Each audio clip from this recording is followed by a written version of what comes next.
right? It's like you see the picture and the joke and you're like, what is this? I don't really get it. And then you see it more and you get the formula, and then it starts to cross over with other memes to combine these abstract kind of images, jokes, ideas, to the point to where you're now just looking at kind of nonsense imagery and still following the idea of what it represents without it saying anything or depicting anything of meaning outside of that specific context. Yeah, so that was my long-winded way of saying, yeah, I see how memes relate to propaganda, and thanks for that. So next up, we have production. Andrew Jackson and the Rise of Fascism in America. That's going to be presented by Brother Nate. There we go. Just wanted to make sure he was available there. All right, Comrade, I'll let you take it from here. Yeah, y'all got to forgive me. I don't have my computer, and the only other thing I have my basis on is my phone, so I'm going to have to go off video.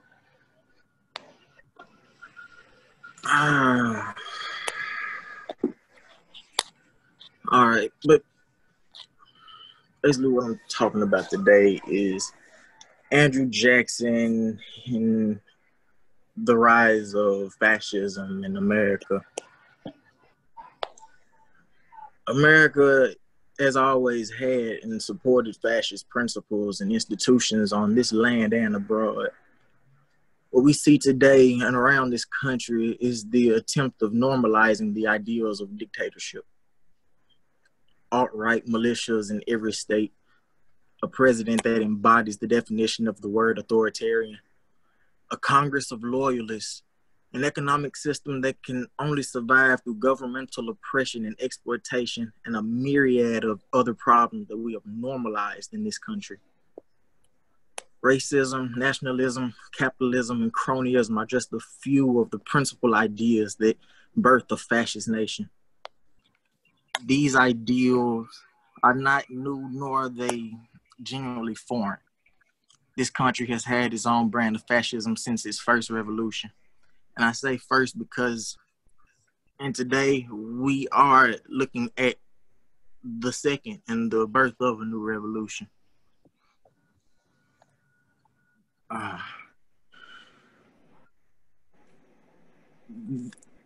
Racism, nationalism, my fault. Yeah, these ideals are not new, nor are they genuinely foreign.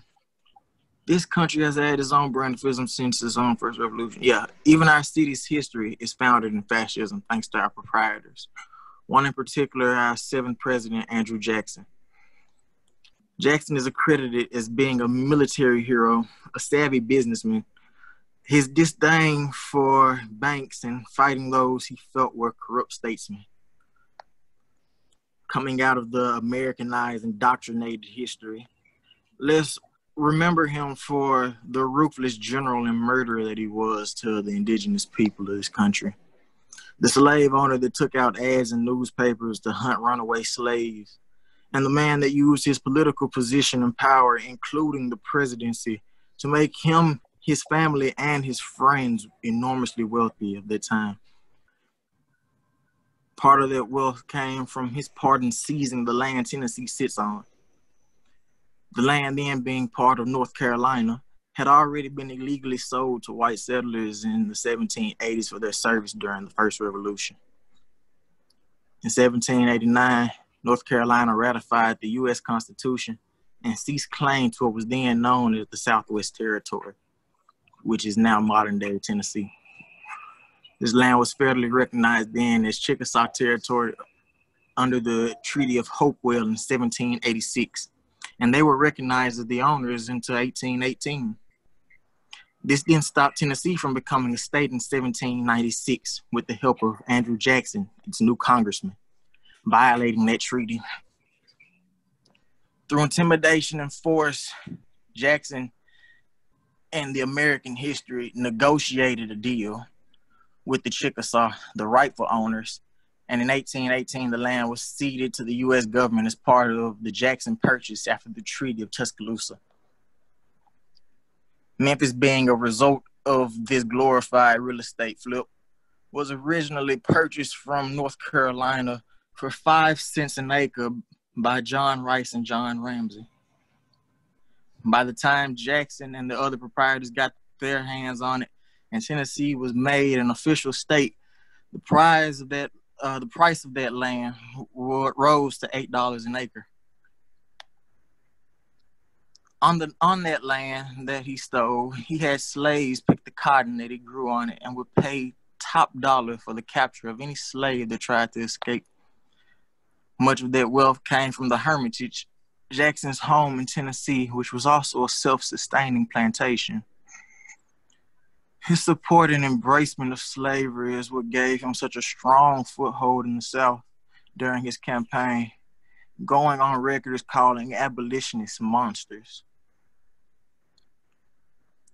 Much like our current fascists in office, most of Andrew Jackson's presidency was surrounded in controversy and also gave rise to a form of American populism.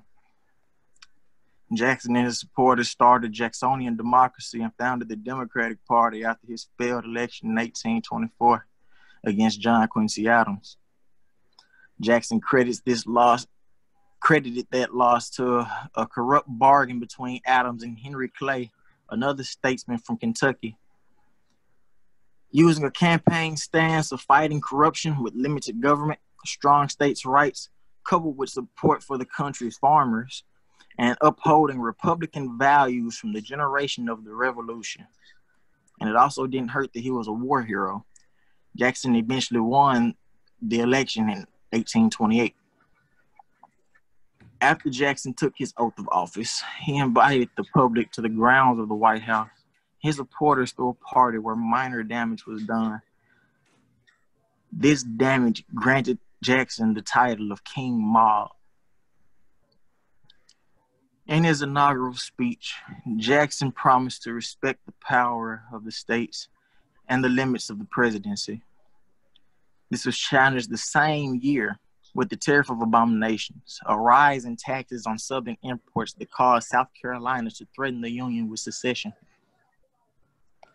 Jackson's answer to this crisis was originally a minor reduction in the tariff until he ultimately threatened South Carolina with military aggression if the state seceded. Compared with the current administration, one can almost assume that Trump is following in Jackson's footsteps step for step. The colonial period of this country is where its fascist seed was sown.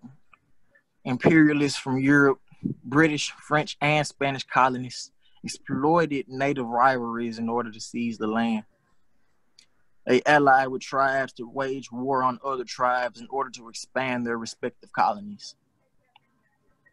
Treaties formed after this period between natives and Europeans caused even more strife, as lands that were ceded to the Europeans were normally the lands of other native tribes that had nothing to do with the war.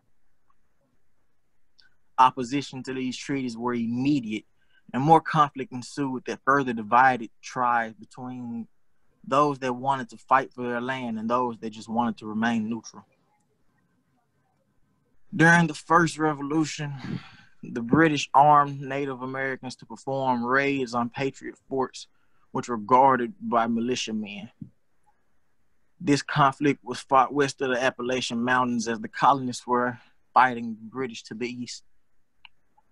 Tribes were forced to pick between aiding the British and what they felt as preventing American expansionism or remaining neutral. Over the course of the war, the new United States entered into agreements with some tribes to help in their fight against the British. These agreements that were made on both sides of the conflict were broken after the war ended, and Britain and the U.S. signed the Treaty of Paris, ceding most of the Ohio Territory to the U.S. The wars between the Native Americans and the U.S. government that followed were battles in which the U.S., with the help of negotiators like Mr. Jackson, used the hostility and division from before and during the Revolution to further sow division within and between the tribes. Ultimately, using the conflict between them, sided with U.S. military aggression and false promises to steal the land from its native owners. The division of black people started before blacks were brought from America, but I'm going to start from when families were separated at auction. When mothers were ripped from their babies and husbands were separated from their wives. People separated from their home country, culture, and identity, and forbidden for generations from practicing their faith. Once slaves were assimilated to their new life as slaves, they were indoctrinated with the logic of their enslavers, where a hatred of self develops.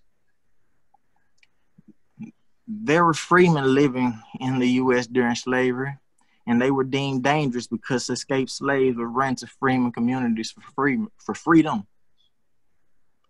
To protect the investments, the slave masters had to deal with the overpopulation of slaves and devised a strategy to ship freedmen to Africa.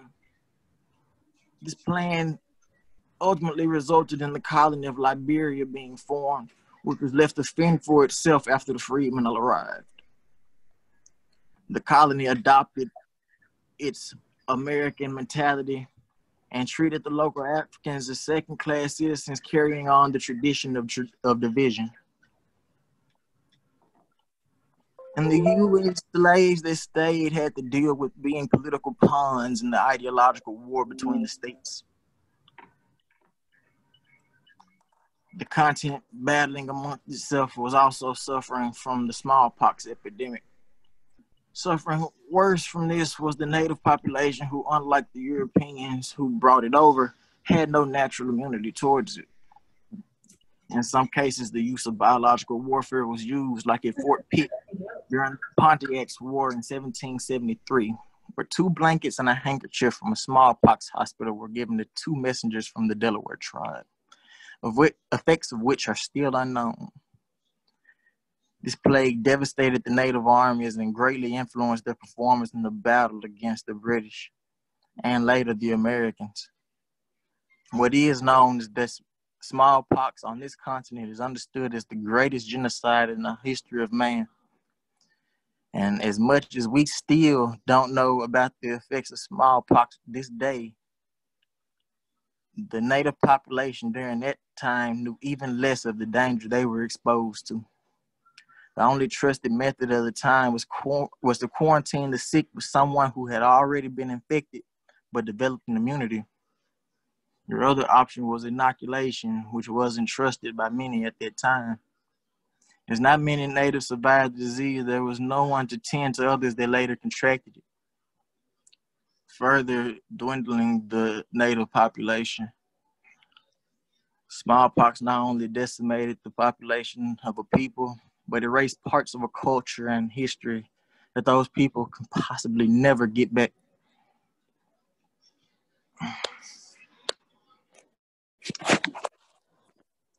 So, yeah, forgive me if that's a little short.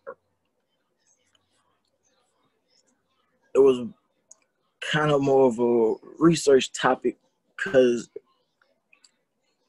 this is a lot of information that I didn't originally know at first. And the connections between Andrew Jackson and Trump kind of scared me.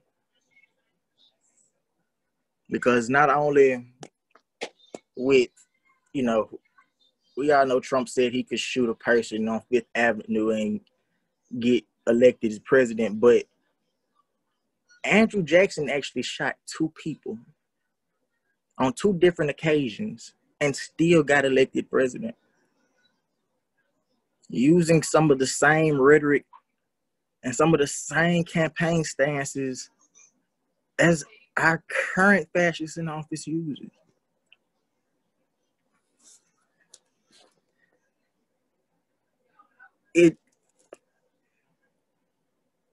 It really just amazed me, like was said earlier, how history repeats itself. And in this time, we actually do see hell, who the loyalists are, who the patriots are, and hell, a lot of that shit ain't really changed. Well, forget my language if I ain't supposed to be cussing on it.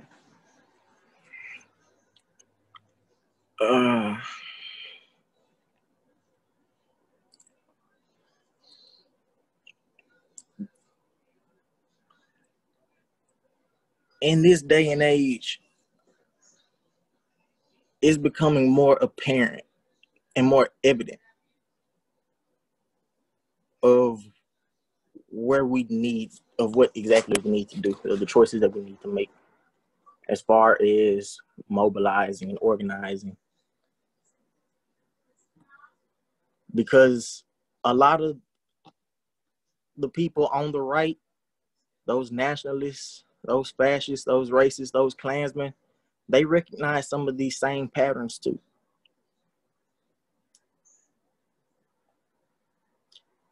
That history that I just said is something that they take pride in. And it's something that they're still taking pride in, and something that they're still fighting for. They're fighting for a history 500 years old, 600 years old.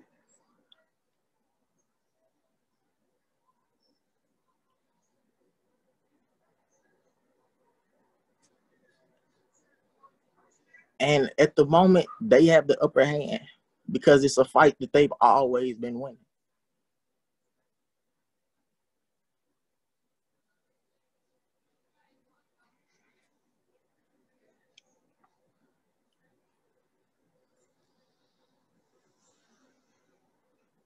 I really don't have too much else to say. I'm open for questions if anybody has any.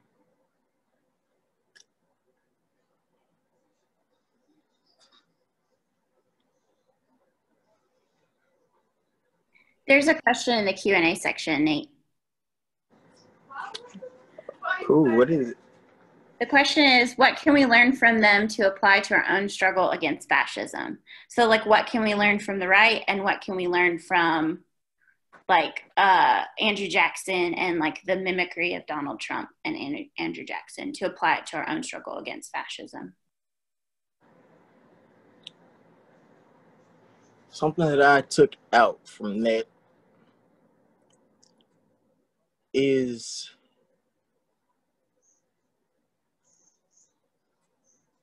really, again, just recognizing who, like, how can I word this? What we can learn from that is see who is emulating who. Figure out the patterns. Once you figure out the patterns, it's easier to strategize in order to move forward after that. Because most of history follows a pattern, especially fascist history.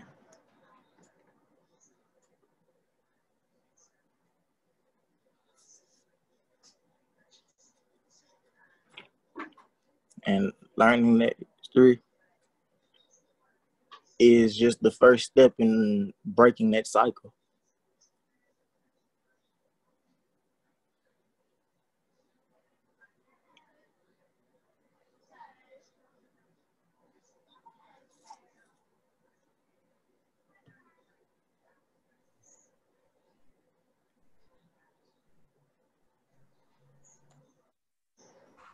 Okay, I think we have another question here in the chat.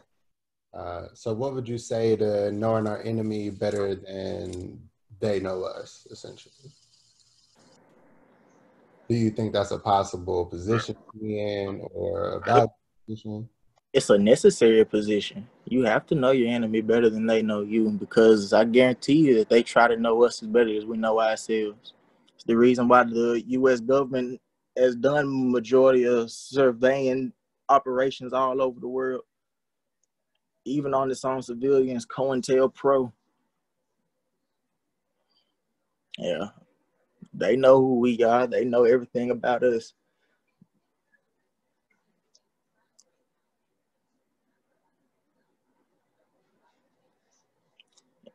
And they've been around longer than the majority of us. So they've recognized patterns as well.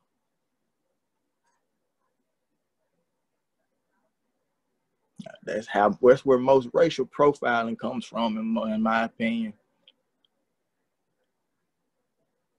Old patterns that still try to get placed on a newer generation.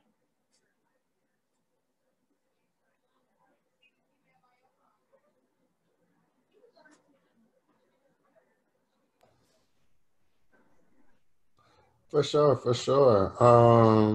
No, that definitely tracks. And I appreciate that you brought up specifically the context of COINTELPRO too, and how that ties into the surveillance and the police state of fascist regime and fascist rule on American soil.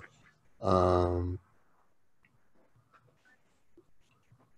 think it was just shared in the chat. Aaron said something I think that's pretty significant here. They feel like the oppressed people have had to look at their oppressors for all of history, but the oppressors never really saw or looked at them. So the oppressed know them better than the oppressors could ever know the oppressed. And just to take that a step further, I guess I would say, because the oppressors only really know their perception of the oppressed, and it's a perception that they created themselves. But yeah, I don't want to hop in on your on your panel. Because you're right. I mean, you're completely right about that. Because most racial science was formulated in order to confirm racism and confirm the inferiority of the black man and of the, as they call it, the black species. So I completely concur with that. It's just, again, after generation of time, just like science changes after time, after new discoveries are made,